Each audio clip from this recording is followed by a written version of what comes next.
America is a staggering 73% overweight. We live in the least physically fit era and country ever. Think about that. And we are currently experiencing societal, political, and spiritual breakdown on almost every level. Are the two linked? According to my very scientific observations, I would say absolutely. In fact, how could you pursue a higher spiritual, societal, or mental health if the body of the nation is crumbling apart? You can't. It's kind of like pursuing emotional enlightenment or balance when your gut biome has been nuked for the past 30 years. It's not really possible. So let's dive into why muscles and maybe a wrestling match should be required for our political leaders. Imagine watching those debates. And also why physical culture as the foundation of education and community is so important for creating a healthy and free people. Welcome back to Wisdom Warriors. We dive into some radical ideas and bring some common sense out here. Let's dive into it. On this channel, I like to focus a lot on the idea of high culture and specifically asking the question, what are the conditions that create human flourishing?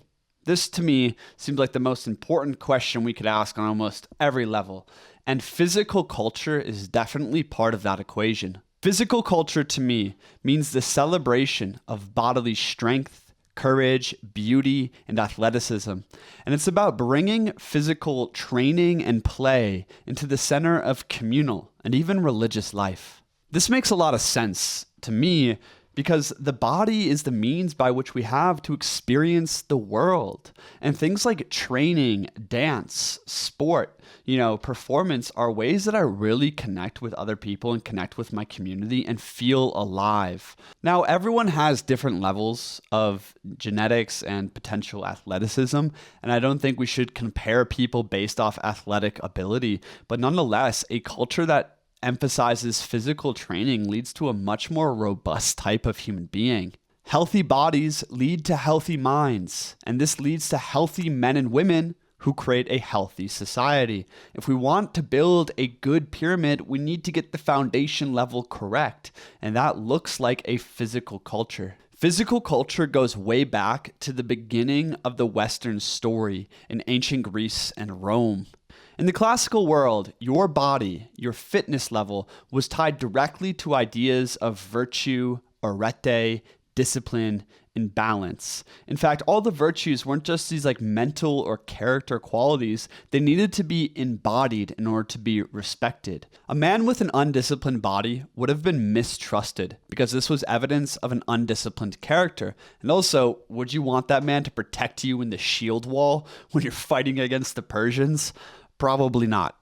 Socrates famously said, "No man has the right to be an amateur in the matter of physical training. It is a shame for a man to grow old without seeing the beauty and strength of which his body is capable." The ancient Greeks were part of this cult of the body, and this cult of the body was represented in the Kyros statue. The Kyros statue depicts a young, athletic man and was one of the first relics of the old world. It shows a veneration for youth, beauty, and the physical form. And these are things that we associate with vanity today.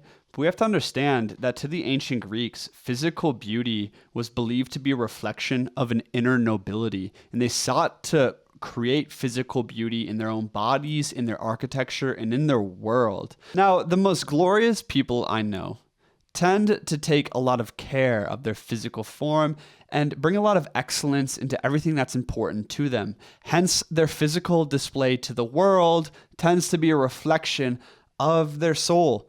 And I think this was the idea that the ancient Greeks were getting at. When you have that much solar power inside of a culture, of course they want to externalize it in, maximum beauty. One thing I want to be crystal clear about is that physical culture isn't just about muscle worship. It's not about spending hours and hours in the gym every day and over-glorifying the body. In fact, that's a waste of time that both Aristotle and Seneca warned against. Physical culture in ancient Greece wasn't the stopping point. It was the starting point. And the physical body was directly tied into education, philosophy, moral and intellectual development, as well as civic duty. And I think this is a really important point to remember, and it brings us back to our core argument that physical culture is the foundation from which all higher culture springs forth from.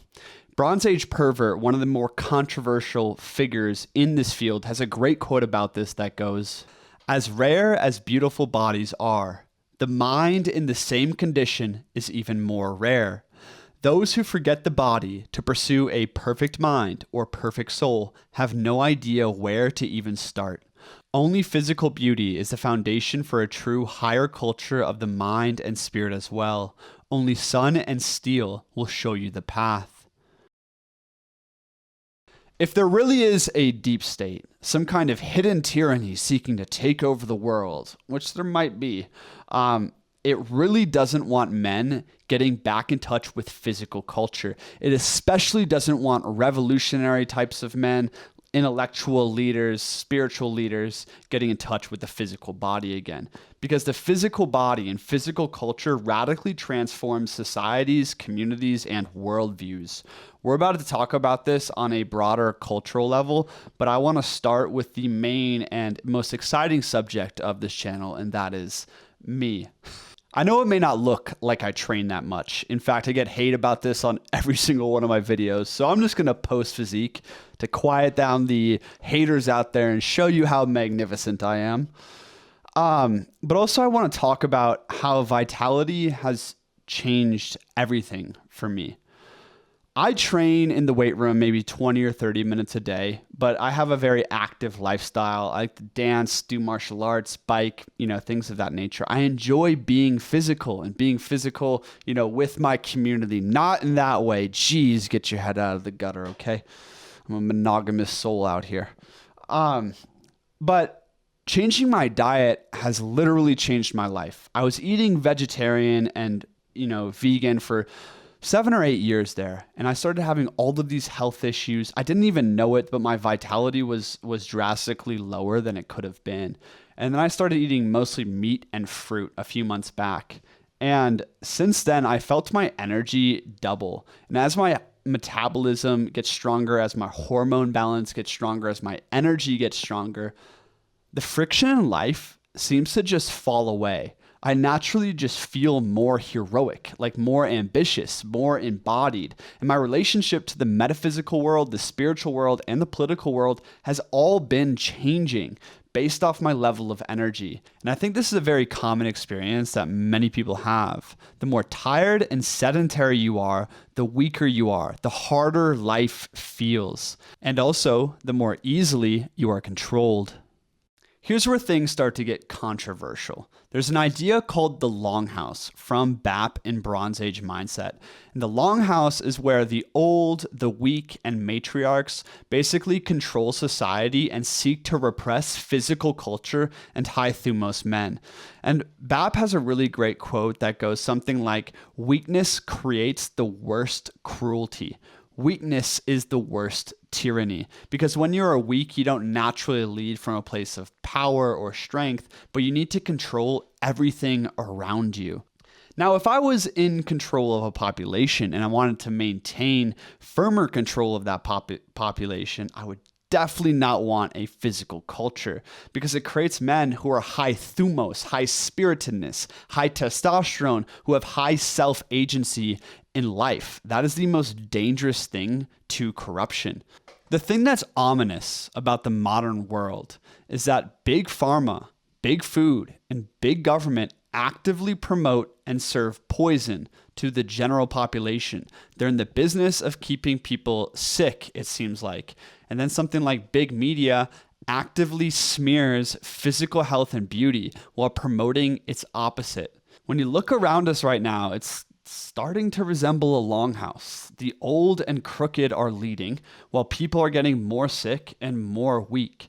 Now, I don't know if this is unintentional or intentional. It could just be out of poor incentive models rather than malevolence, but either way, we're in for a rough road right now. And as culture gets more anti-physical, it's also getting more anti-heroic and more anti-freedom. In fact, people are welcoming in more safety measures and more control measures in exchange for their liberties. Yukio Mishima basically wrote the Bible of physical culture called Sun and Steel. And in that book, there's a quote that says, "The cynicism that regards hero worship as comical is always shadowed by a sense of physical inferiority. Today, there seems to be a contempt for strength and beauty. Our commercials, our Hollywood movies, our role models, and most of the images we see, they're either mocking or erasing the heroic ideal and the heroic body. Physical beauty is treated as an inequality that should be abolished, and heroism is scorned by most people because we live in a culture of physical weakness." I know this firsthand. I wrote a book about the heroic ideal and personal heroism, and it's called The Psychology of Slaying Dragons. And so many people didn't even have the conceptual framework to begin to understand what it means to live heroically in your life. I remember this one woman at a coffee shop coming up to me and asked me what my book was about, and I was like, it's about the warrior's way. It's about the heroic ideal. And she was like, so it's about being strong? You could write a whole book about that? And I just wanted to facepalm myself and walk out the door. Our culture completely lacks all relationship to that more physical and heroic culture that creates the heights of Western civilization. And so many academic liberals disparage this idea in every single possible way they can. And as Yukio Mishima pointed out, this is probably coming from a sense of physical inferiority. We've lost touch with the body, and this disconnection creates chaos in the mind and in society.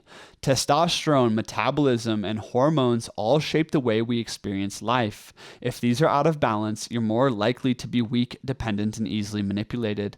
Physical culture, to me, naturally creates men of high discipline and high thumos. And when you feel that increase, you think and feel about the world differently.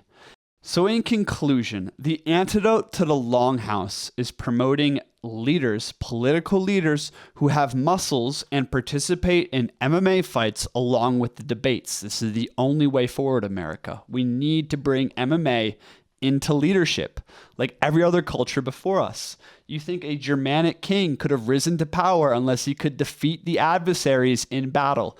Definitely not. Could you imagine? We got Harrison Trump in the ring over there, or God forbid, Biden. I actually don't think might is right, and I don't think the best fighter is necessarily the best leader, but a leader should be able to fight, or at least be healthy. That way you avoid things like Biden, who knows who his retainers are. Who's actually running the country right now? I have no idea. This guy is not mentally or physically sound whatsoever. What do our leaders say about our culture? Well, it's very obvious is we are bypassing the physical. Therefore, we literally don't know where to start anymore. Only when our leaders are healthy and promote health will the people be healthy and promote freedom. Physical culture is literally the foundation for all higher culture. If we want to pursue an enlightened mind, an enlightened spirit, and an enlightened society, it starts with the body. I think so much of the confusion in the world and confusion in our political landscape would simply vanish if we just got in shape again and put training and play back at the center of communal life. This is so simple. Physical culture isn't about 4 hours in the weight room and slapping all the bros in the back. It's simply about putting healthiness, putting beauty, and putting strength back where it belongs at the foundations. Hey, thanks for watching Wisdom Warriors. My name is Christian, and if you're trying to start your own YouTube channel or be a cultural leader in some way, the world needs you. And also, I need you. I'm starting this mastermind and community for builders like you. There's a link in the description below to talk to me about it one-on-one. Love to chat with you and see you there. If not, that's not for you. You can watch this other video and series about creating high culture, and that starts with you. Thanks for being here, my friends. I'll see you at the next one. Peace. Boom.